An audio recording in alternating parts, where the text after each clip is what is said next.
Hey guys, so around number 9, we're just going to talk a little bit more about nutrient timing, and we're going to get Mr. Chris Miller on the blower very, very shortly. So yesterday or on Friday, we spoke briefly about nutrient timing and whether it's important. So Chris is just going to delve into some of nutrient timing about carbohydrates after you train, and he's just about to come on. Here he is. Hang on a minute, you're all dark. There he is. How you going? I'm good, mate. Sorry I'm a little bit late. I On? got a bit caught up there, mate. That's all good. How are you? That's all right. Yeah, good. How are you? I'm very good, man. Very good. It's Monday. We're getting things done, and I'm doing my fast at the moment for the Prove It 60-hour fast. So my energy levels are soaring at the moment, and yeah, I'm in about 100,000 different places at once. So I feel good though, man. Good. Are you doing it? Yeah. So several hours into the fast now, so it's going pretty good. Excellent. And how do you feel? Yeah, good. Just standard. I'm used to doing some intermittent fasting, so it's going pretty good. Yeah. So I think we're talking about some nutrient timing again. We are indeed. So we touched on Friday about I was interested to hear about carbs and post training and stuff like that. And but you've got a couple of little things that you want to get into, mate. So you fire away and give us what you got. Yeah, look, sure. Everyone always says that you need carbohydrates for performance, you need carbohydrates for energy, you need carbohydrates for energy so you can train to lose weight. Carbohydrates are just one source of energy. You have ATP, you've got oxygen, and you've got fat oxidation, just to name a couple. So they're not, the premier one that everyone makes a mouthful, and they're not singular. Other ones are just as important. Now, you can train fasted, and you can go to exhaustion, and you'll have a 75% replenishment of your muscle glycogen within 6 hours.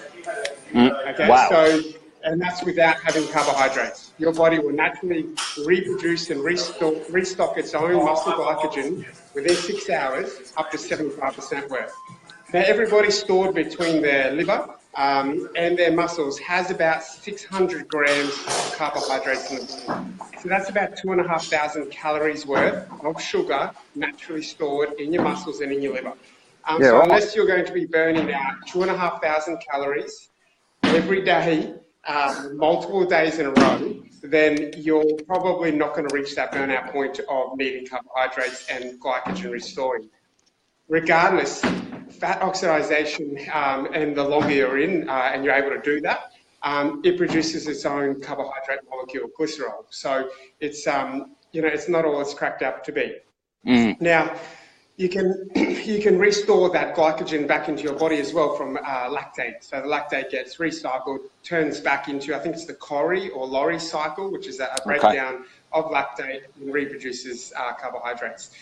So look, it's not entirely essential. I think here's a couple of caveats. If you need carbohydrates and if you are adamant that you want or need carbohydrates, realize a couple of things. Carbohydrates stimulate and activate either or both the serotonin and dopamine receptors in your brain.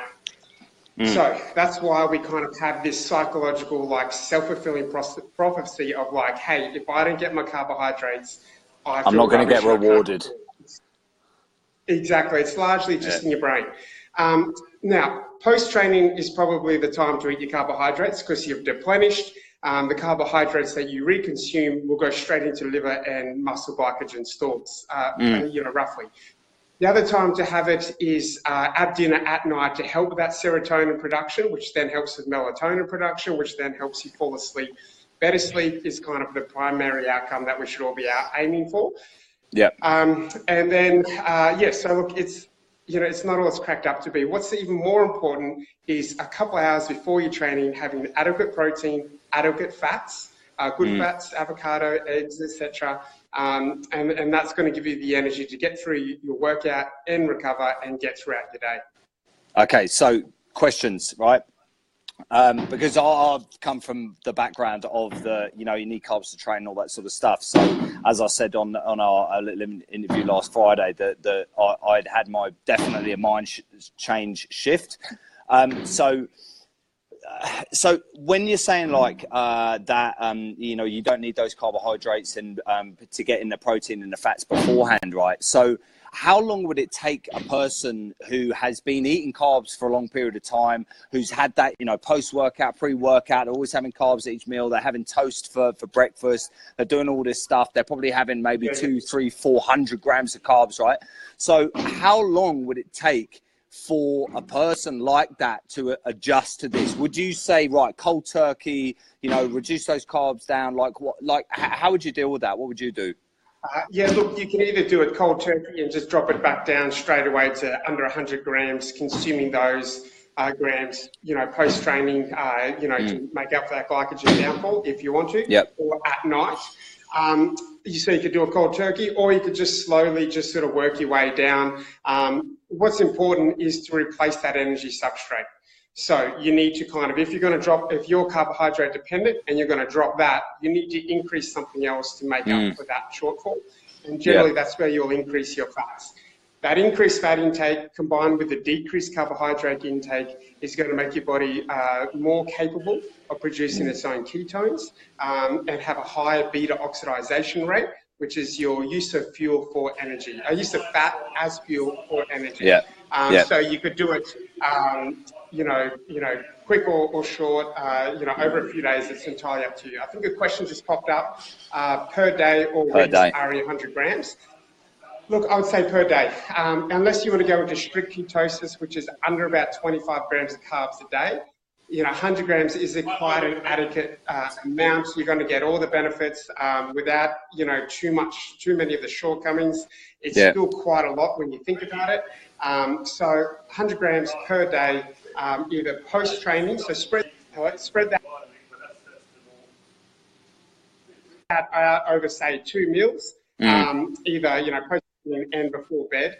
And you'll be good to go. Just don't have it first thing in the morning, and don't have it as your lunchtime or afternoon snack, because that's when we kind of want to stabilize blood sugars and that sort of stuff. So post-training before bed, 100 grams a day, and you're good to go. You'll notice huge reductions and huge shifts in your body composition.